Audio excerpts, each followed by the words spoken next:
Shalom, Boker Tov. Muy bendecido día, mis amados Ahim Behayot, hermanos y hermanos de la Keilah de Yoshua. Saludos, bendiciones al bendito pueblo de Israel disperso por todo este mundo, el pueblo en la diáspora. Bendiciones abundantes, Beshem de Yehoshua HaMashiach. Bien, mis amados, quien les habla hoy en este día es su hermano, José Antonio Meléndez, de aquí de la República Mexicana, transmitiendo desde cabina en vivo para Radio Shalom desde Extensión México, aquí en Congregación Bethesda. Bien, mis hermanos, hoy quiero compartir con cada uno de vosotros mi comentario a la parashá, a la porción de Torah de esta semana que se intitula Vayeret Yehudá. En nuestro idioma transliterado, descendió Yehudá. Descendió Judá. Vamos a ver ese descenso. Y esta porción la encontramos en lo que es el libro de Génesis, capítulo 38, versos del 1 al 30. En el profeta Isaías, capítulo 37, versos del 31 al 37. Salmos número 35. Y en el Brit Hadashah, en el Pacto Renovado, encontramos dos citas. Una en la Carta a los Romanos, capítulo 9, verso 22 al 29. Y en el Evangelio, según Mateo, capítulo 1, verso del 1 al 17. Pero antes de comenzar con mi comentario a la parashá, quiero enviar y aprovechar estas ondas radiales de Radio Shalom para enviar saludos y bendiciones a nuestros amados mentores, a nuestro amado Morea Jarón Morales y su amada esposa, nuestra Morada Celide Morales. Ellos son nuestros maestros, son los Morim Berroy, pastores y maestros de todos nosotros aquí en la Keilah de Joshua. Son los fundadores y directores de Asambleas Alfa y Omega Incorporado en el sur de Los Ángeles, California, que da cobertura a Congregación El Yo Soy. Congregación da cobertura a la Keilah de Joshua, al Instituto de las Raíces Hebreas y a diferentes ministerios en este Olam. Somos un ministerio en línea a través de las diferentes plataformas en las redes sociales como Telegram, como YouTube, como WhatsApp, como Facebook. Y también nos encuentras en la internet. Nuestra página oficial es www.elyosoy.com. Ahí puedes entrar, navegar en la página y encontrar toda una gama de enseñanzas, tanto en PDF como en audio, como en video, Biblias y todo lo que necesites. Libros también para que te instruyas y será de bendición que puedas accesar a la página oficial. Amén. Bueno, antes de comenzar vamos a hacer una pequeña oración agradeciendo al Eterno. Sabemos que siempre hay que estar en oración, siempre hay que estar en tefilá, en lo que es Radio Shalom. Tenemos 3 oraciones durante el día. Bendito sea nuestro abocado, si es de bendición podernos unir a orar. 15-20 minutos son muy buenos, amén. Y aparte tener nuestras oraciones íntimas personales con el Eterno. Pero ahora vamos a aprovechar y vamos a orar todos juntos, amén. Abacados, Padre Santo, te damos toda Rabá, Beshem de Yehoshua HaMashiach, Abba, por este día de reposo, este día de delicia que has creado para nosotros, que has diseñado dentro de tu corazón para nosotros. Padre, nos consagramos hoy, santificamos este día, lo apartamos de todo lo secular para dedicarnos a las cosas Kadosh, a las cosas santas, a lo que es tu reino, a lo que es tu justicia. Pedimos, Abacados, que hables a nuestro corazón a través de tu bendita Torah, que ahorita nos disponemos a abrirla y disponemos nuestro corazón, nuestros sentidos, nuestro entendimiento para comprender lo que tú quieres hablarnos. Continúa corrigiendo, formando. Tu palabra dice y escrito está que si Jehová no edificase la casa, en vano trabajan los edificadores. Así que pedimos, Eterno, seas tú edificando la casa espiritual, el edificio espiritual, amén. Todo te lo pedimos, Beshem de Yehoshua HaMashiach, y bueno, continúa tu obra que has iniciado en cada uno de nosotros. Beshem de Yehoshua HaMashiach, amén, ve amén. Aleluya. Te alabamos, Señor. Y mire, quiero invitarle aquí a una porción que está aquí en esta parashá, lo que es el Romanim, capítulo 9, verso 21. Me gustó este texto como para que sea un texto áureo. Pero bueno, te lo voy a compartir, que dice entre signos de interrogación. ¿O es que el alfarero no tiene autoridad sobre la arcilla para hacer que un vaso lo honre y otro de la misma arcilla lo deshonre? Claro que el Eterno tiene ese poder, esa potestad, esa autoridad. Él es el creador, Él es el rey del universo, el que creó todo lo que vemos. ¿De dónde? la carta a los Hebreos nos dice en el capítulo 11, verso 3, que por emuná creemos que fue constituido el universo, de modo que lo que vemos fue hecho de lo que no se veía. ¿Por medio de qué? Del poder de la palabra del Eterno, por medio de su poder creativo, en su expresión. Bendito sea nuestro Abacados. Y quería compartirte eso que me gustó mucho en esta porción. Pero bueno, vamos a entrar a la parashá, a la porción de Torah de esta semana, y vamos a hablar de Yehudá y de Tamar. Ellos, nos dice Rashi, bueno, y sabemos porque la Torah no lo dice, que son las raíces del Mashiach y de la monarquía de Israel. Así está escrito, así está profetizado, así fue legislado y así ha sido cumplido. Bendito sea el Eterno. Pero vamos para allá. Nos dice ahí el libro de Génesis, capítulo 37, verso 1, que por aquel tiempo, y estamos hablando en el tiempo en que Joseph fue vendido y fue llevado como esclavo a Misraim, a Egipto, por aquel mismo tiempo, Vayeret Yehudá, descendió Yehudá. Y aquí vamos a entenderlo de dos maneras. Descendió hablando literalmente, físicamente, pero también espiritualmente, también moralmente, por las acciones que cometió. Pues él es el que aconsejó y resolvió en su corazón que era mejor vender a su hermano que mancharse las manos de sangre. Era preferible hacer negocio y ganar plata en lugar de solamente matarlo. Y eso es llegar a niveles bajos en el Nefesh. Entonces descendió Yehudá, Vayeret Yehudá.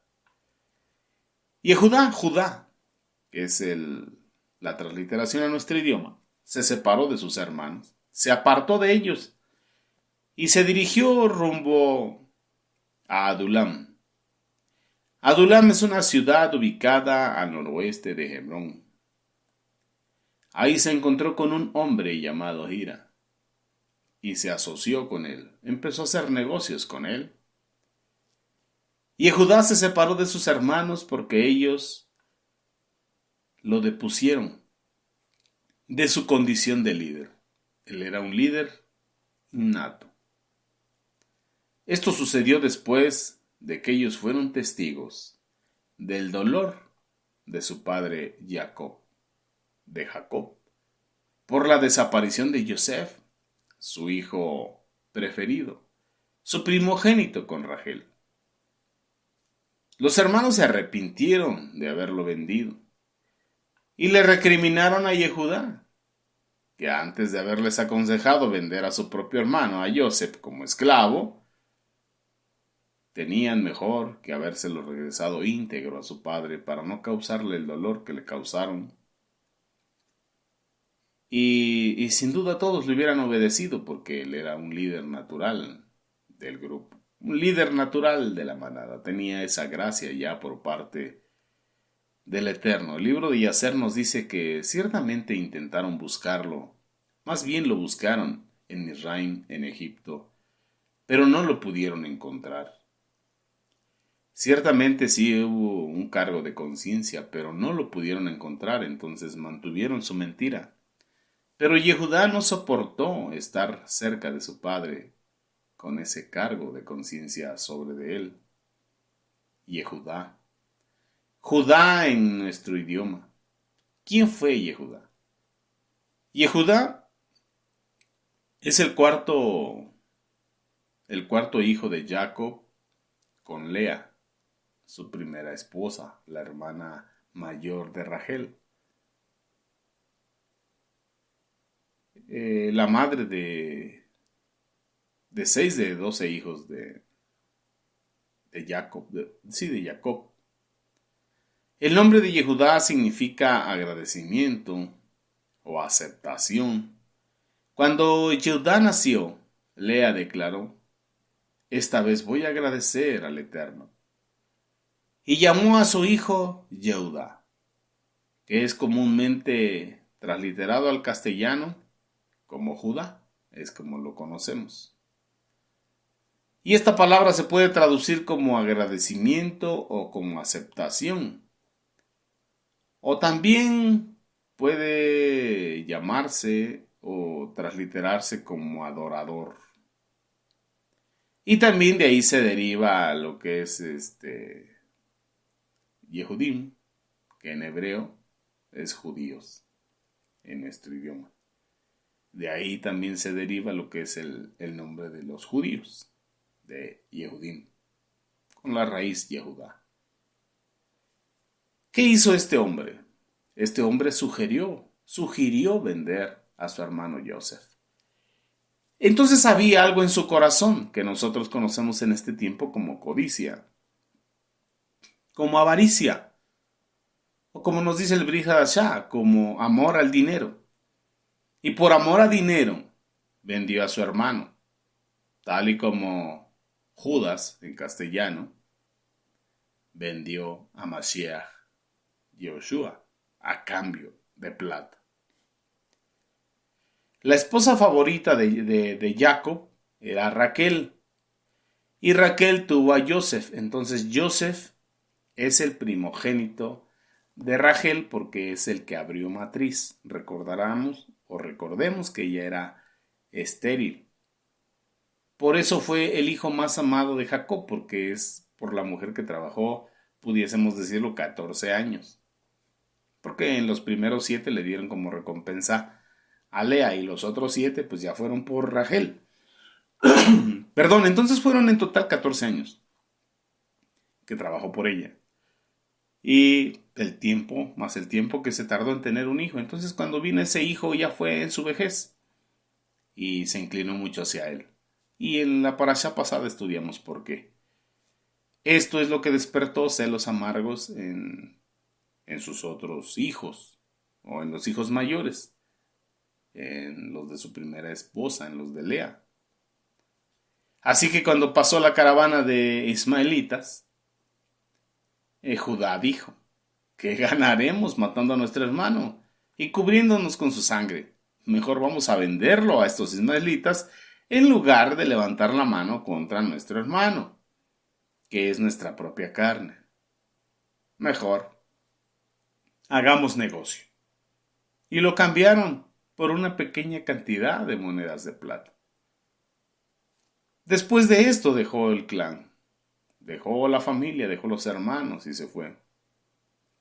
No solamente José desapareció del seno familiar, que fue llevado por la fuerza a Misraim, Egipto, y fue vendido como esclavo y estuvo allá 20 años sin que Jacob se enterara. Por su parte, Judá es el único de los 2 hermanos que temporalmente se alejó también del seno familiar, perdiendo su estatus entre sus hermanos, perdiendo su liderazgo, perdiendo muchas de las cosas que tenía como derechos ahí en su familia, debido a las acciones que él había cometido. Si ahorita transliteráramos o pasáramos a estos tiempos y vendiésemos un hermano, pues sería una vileza. Y si viésemos sufrir a nuestros padres a causa de nuestra acción, pues creo que no tendríamos cara para quedarnos delante de nuestros padres. Que si nos ponemos a cuenta con el Eterno nos perdona, claro. Pero el daño que ya le causamos a nuestros padres estaría ahí. La deshonra estaría ahí. Pero Yehudá, donde se fue, también pasó procesos difíciles. Él vio el rostro de su padre sufrir por la pérdida de un hijo. Pero a Yehudá le tocó perder a 2 hijos, ver morir a 2 de sus hijos. Ciertamente no con la misma intención que Jacob, pero pasó ese proceso. ¿Por qué? Porque Yehudá se casó con una mujer de la cual no tenemos su nombre, pero en el libro de Yacer sí lo encontramos. Esta mujer era hija de Shua, con quien tuvo 3 hijos. Estos 3 hijos son Onán y Sela. Y quiero invitarte a que veamos parte de esta historia, contada por Yehudá. ¿En dónde encontramos esta historia contada por parte de Yehudá? Lo encontramos en un sefer que se intitula Testamento de los 12 Patriarcas. Y es interesante porque puedes ver el testimonio de cada uno de los 12 patriarcas, de sus vivencias y de algunas cosas más íntimas en ellos, que al final, antes de morir, ellos declararon y lo dejaron como testimonio y aconsejaron a sus hijos a que no cometieran las mismas faltas, para que no atrajeran a su vida las consecuencias que ellos ya habían vivido. Y es algo que nosotros también debemos de hacer, platicar con nuestros hijos. Y hay cosas que dan vergüenza, pero es necesario contarlas. Es necesario platicarles y hacer conciencia a nuestros hijos de en qué estamos en derrota, en qué áreas hemos sido vencidos por el Hasatán, por la vida, por las trampas del Hasatán en la vida, en qué hemos estado en derrota, derrotas ancestrales. A veces somos hijos o venimos de un hogar disfuncional, de una dinastía donde los matrimonios han quedado separados, divorciados, y donde esas derrotas nos han alcanzado y hemos terminado también divorciados. Y el Eterno nos ha dado una nueva oportunidad de hacer una vida nueva en Él, en sus caminos, dentro de su voluntad. Y aún esas derrotas ancestrales nos visita ya en nuestra vida Kadosh, en nuestra vida consagrada al Eterno, e intenta nuevamente separarnos, ya estando en las cosas del Eterno. Pero tenemos generaciones que vienen después de nosotros, que también están haciendo su vida, que también están en un matrimonio Kadosh, y que también serán visitados por la misma derrota que te visitó a ti. Y es donde tenemos que platicar y hacer conciencia a nuestra siguiente generación. Sentarnos, platicar con ellos y decirle: hijos, yo fui vencido, no pude mantener la unidad en el hogar, no pude mantener el Shalom Bait, la paz en el hogar, y fui vencido, separado, divorciado, y los daños colaterales los sufrieron ustedes.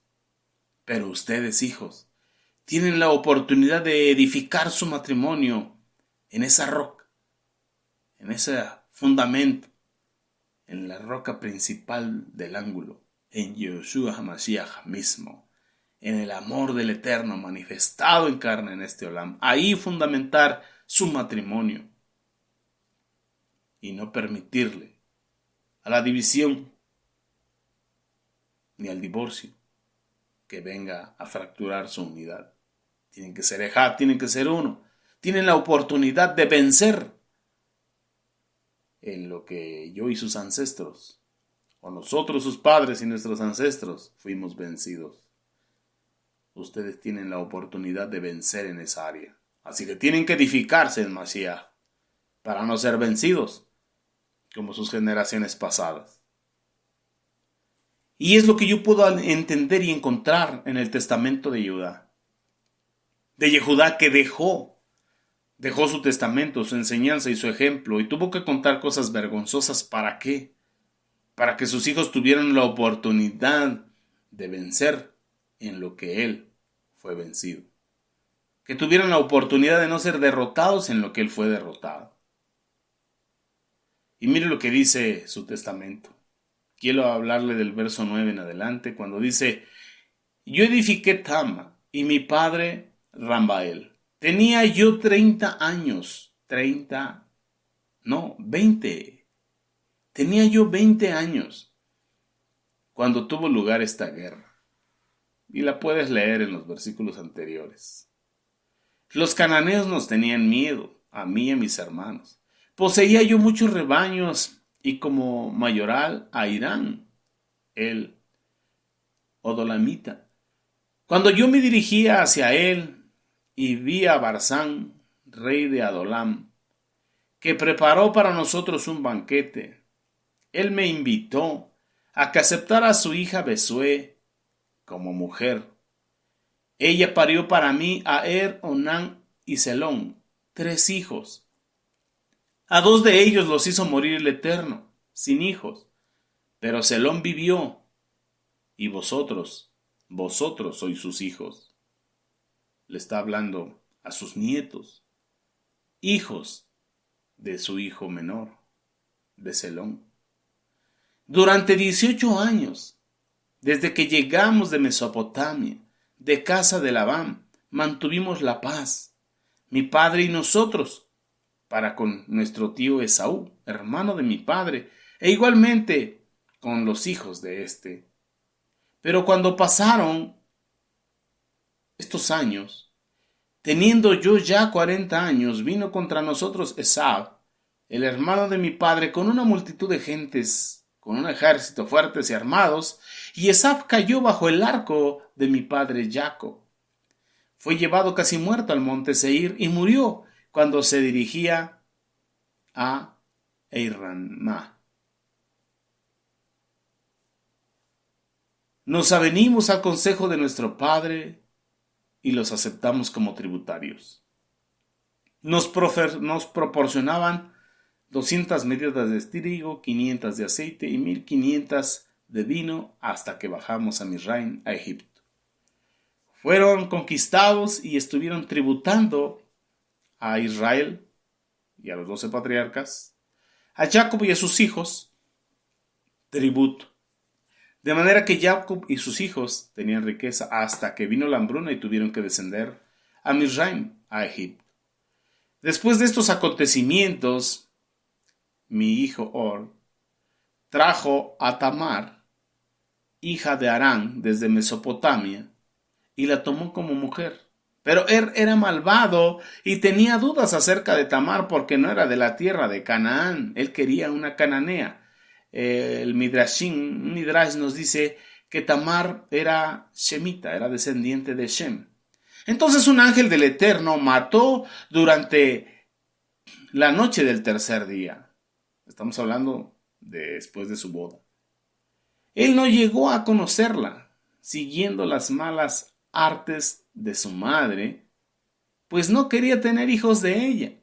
En los días mismos de la fiesta de bodas, se la di por esposa a Onán. En la primera semana se la dio como esposa a Onán. Pero por su maldad, la maldad de su corazón, no la conoció, aunque vivió con ella, cohabitó con ella un año. Pero cuando lo amenacé, dice Judá, se acostó ciertamente con ella, pero dejaba perecer su esperma sobre la tierra. Vertía en el suelo, según la orden de su madre. De manera que su madre, la cananea, no era de buen corazón. Así que él también murió a causa de su maldad. Quise luego dársela, dice Judá, a Selón, pero Besué, mi mujer, no lo permitió, pues no tenía simpatía con Tamar, no la quería porque no era de las hijas de Canaán como ella, no tenía las mismas costumbres como ella. Yo sabía que era malo el linaje de Canaán, pero el impulso de la juventud cegó mi corazón. Eso es lo que me impresiona, que él reconoce que el impulso de su juventud cegó su corazón. Se dejó llevar por las pasiones juveniles, de las cuales el Bri Hadashah, en específico el apóstol Pablo, el Sheliach Saulo, nos aconseja: huye de las pasiones juveniles. Dice Yehudá, la vi cuando tomó vino. La embriaguez me sedujo y caí a sus pies, estando yo ausente de mi familia. Entonces, ella fue y me sedujo. ¿Pero qué está reconociendo Yehudá? Que se había embriagado. Se había embriagado. Y eso se combinó con otras cosas. Cuando supo lo que había hecho, la maldije en medio del dolor de mi alma. Ciertamente ella murió también por la maldad de sus hijos, así que también quedó viudo. Tras estos hechos, 2 años después, siendo ya viuda, oyó Tamar que yo subía a esquilar ovejas. Tamar ya estaba en condición de viuda. Al hijo menor, Selón, su madre le consiguió mujer de las cananeas. Yehudá la maldijo, y ella murió por la maldad de su corazón y por hacer pecar a su hijo. 2 años después, siendo Tamar viuda, y no habiendo cumplido que le tenía que dar al hijo menor, Tamar se entera de que va a subir a trasquilar las ovejas, un evento muy hermoso que se practicaba allá en Jerusalén, en tierra Kadosh. Entonces dice que ella se engalanó como novia y se sentó delante de la puerta de la ciudad de Enán, pues en ese tiempo existía la costumbre entre los amorreos de que la prometida en matrimonio se siente como ramera durante 7 días a la puerta de la ciudad. Esta era una costumbre de ahí, ataviarse de novia e irse a sentar en condición de prostituta, de ramera a la entrada de la ciudad. Yehudá dice, yo me había embriagado y no la conocí por los efectos del vino. Su belleza me sedujo gracias a la forma de sus adornos. Me incliné ante ella y le dije, ¿voy a tu casa? Y ella me respondió, ¿qué me das? Y como leemos en Bereshit, Génesis capítulo 38-18, dice, yo le entregué mi bastón, mi cinturón y mi diadema real. Me uní a ella y quedó encinta. Sin saber lo que ella había hecho, posteriormente quise matarla. Como lo dice Bereshit Génesis capítulo 38, verso 24, después de 3 meses le fue dicho a Yehudá, Tamar tu nuera ha estado actuando como una prostituta, como una ramera. Además, ella está preñada, está embarazada como resultado de su prostitución. A lo que Yehudá se encendió en ira y dijo, sácala y quémala viva. Pero Yehudá cuenta, pero ella me envió secretamente las prendas y me hizo avergonzarme en mis adentros. Ella no quiso avergonzarlo en público. Por eso le pidió al mensajero que le llevara los objetos y que él que los conociera, que eran objetos que le había dejado en garantía. Y ella dijo en su corazón, si lo reconoce bien, de lo contrario, prefiero que me quemen antes de avergonzarlo públicamente. Entonces era una mujer con principios, era una mujer justa, aunque estaba practicando un rito pagano. Y esta es una fuente, esta es una máxima dentro de la mentalidad hebrea. ¿Cuál es esta máxima? Es preferible dejarse arrojar a un horno encendido de fuego que avergonzar a un hombre en público. Por otra parte, el hecho de que ella le pidiera que reconociera los objetos tiene una connotación, dice Rashi, una connotación adicional, como que le dijera, reconoce a tu creador y evita destruir 3 almas, la de ella y la de los mellizos que llevaba en su vientre, pues Tamar estaba embarazada de 2 almas, de 2 pequeños. ¿Qué le estaba diciendo? ¿Qué estaba deseando Tamar en su corazón? Que no solamente reconociera esos 3 objetos, sino que también supiera que ella tenía 2 hijos dentro. Que reconociera delante del Eterno que él era el padre de esos niños y que no tenía derecho ni a matarla ni a matar a esos niños, y mucho menos de pasarlos por fuego. Entonces Yehudá nos dice que la llamó secretamente y la escuchó las palabras que secretamente le dijo cuando durmió con ella, lo que había conjurado en su embriaguez. Así que no pudo matarla porque entendió que esto era un propósito divino, que esto venía de parte del Eterno, que tenía algo profético por delante. Y aún así dice Yehudá que él en sus adentros se preguntaba y se decía, ¿acaso ella me habrá engañado? Otra mujer le dio las prendas y ella me las está mostrando. lo que nosotros decimos en mi país será un 4, una trampa, un engaño. Y dice Yehudá, pero no me acerqué a ella hasta los días de mi muerte, ya que había cometido esta impiedad, este acto bajo en todo Israel. Todos sabían lo que yo había hecho, y por eso les dice a sus hijos: hijos míos, oíd lo que os ordena vuestro padre Yehudá, guardad todas mis palabras, para que cumplan los preceptos del Eterno, y obedezca sus misbot, sus mandamientos, estatutos, decretos y ordenanzas que el Señor vuestro Dios os ha dado. No caminéis tras los deseos, tras vuestros deseos, ni según los pensamientos de vuestras mentes, ni con el orgullo de vuestros corazones. No dejéis llevar por vuestra carne, no os vanagloriéis con la fortaleza de vuestro cuerpo y vuestra juventud, porque también esto es malo ante los ojos del Señor. Como diría Salomón, también esto es vanidad. Dice: yo me había gloriado en que todas las guerras nadie me había vencido. Pero los espíritus de la envidia, la codicia, la fornicación se dispusieron contra mí hasta que caí delante de Besuel, la cananea, y ante Tamar, la esposa de mis hijos. Me ganó la lujuria, la lascivia. Codicié, tomé lo que no debía tomar. Por codicia vendí a mi hermano a cambio de monedas. Dice él que hablaba con su suegro y le decía: déjame hablar con mi padre para ver si me deja casar con tu hija. Pero él no quiso. Me mostró una gran cantidad inmensa de oro y de plata que depositó delante de su hija, ya que él era rey. La adornó con oro, con plata, con piedras preciosas. Y a causa de que yo estaba embriagado, desvariaron mis ojos, y el placer cegó mi corazón, y la tomé como mujer.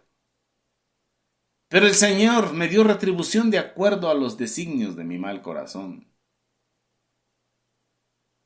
puesto que no sentí nada cuando ella me dio a luz hijos. Así que, hijos míos, no os embriaguéis con el vino, porque éste aparta la mente de la verdad, impulsa al ímpetu y al deseo, te conduce al deseo de los ojos y a la perdición. Pues el espíritu de la fornicación utiliza al vino como servidor para proporcionar placer a los sentidos, y ambos roban también la fuerza del hombre. Por eso Salomón dice: no entregues tu fuerza a la mujer extraña, no entregues tu fuerza a la mujer ramera. Y también te dice: no te deleites en el vino cuando rojea. Y aún en estos tiempos, mezclar vino, una cena de carne, una cena de mariscos, y acompañarlo con vino, te lleva a un mal término. Bueno, acompañado de una mujer si eres hombre, o acompañado de un hombre si eres mujer. Si alguno bebe vino hasta embriagarse, esto hace que se excite su mente hacia la fornicación por medio de sucios pensamientos. El cuerpo caldea para la unión carnal, y si se halla presente la causa del deseo, cometes el pecado sin el menor pudor, sin temor al Eterno. Así es el vino. A mí me hizo perder, me emborraché, me causó ceguera y vergüenza. Me extravió también, para que no sintiera yo la vergüenza en el momento del acto. Pero sí después, lo que se conoce como la cruda moral. Así que cometí un gran pecado, y levanté el velo de la impureza de mis hijos. Porque en Vaikra Levítico nos dice: no te acostarás con la mujer de tu hijo. Esposa de tu hijo es, tu nuera es, la desnudez de tu hijo es. De manera que cometió adulterio, cometió fornicación, y hasta cierto punto incesto de manera espiritual. A causa del vino, a causa de la codicia, a causa del deseo de los ojos. Por culpa del vino no sentí respeto del mandamiento del Eterno, y tomé una mujer cananea, porque escrito está en Devarim capítulo 7 versos 3 y 4: no se unan por casamiento con las cananeas, no den sus hijos o sus hijas a ellos, y no tomen hijas de ellos ni hijos para sus hijos y sus hijas, porque ellos volverán a sus hijos según según sus malas tradiciones, según sus malos pensamientos. Y no me seguirán a mí, no me servirán a mí, sino servirán a otros dioses. Si esto sucede, la furia, la ira del Eterno se encenderá contra ustedes y Él los destruirá rápidamente. Este es el mandamiento. Entonces Él lo había roto. Transgredió mandamientos y por eso fue el descenso espiritual, el descenso moral, el descenso en todas las áreas, y tuvo que tener una corrección. Y al final es lo que nos habla. Pero mis amados, el tiempo ha pasado. Hasta aquí le ponemos pausa a mi porción de Parashá, mi comentario. Y bueno, les aconsejo, les recomiendo leer este libro de los 12 patriarcas, el testamento de los 12 patriarcas. Amén. Con la gracia y el favor del Eterno nos vemos el próximo Shabbat. Sigamos adelante, me apasioné, me fui. Les pido una disculpa, perdónenme mis hermanos. Y bueno, un abrazo a la distancia. Y que la gracia de Yeshua HaMashiach sea en cada uno de vosotros y en vuestras familias. Amén. Nos vemos el próximo sábado, el próximo día de reposo que está cayendo en sábado, en calendario griego, si el Eterno así nos lo permite. Amén. Shabbat Shalom, Lehit Raot. Hasta pronto. Amén.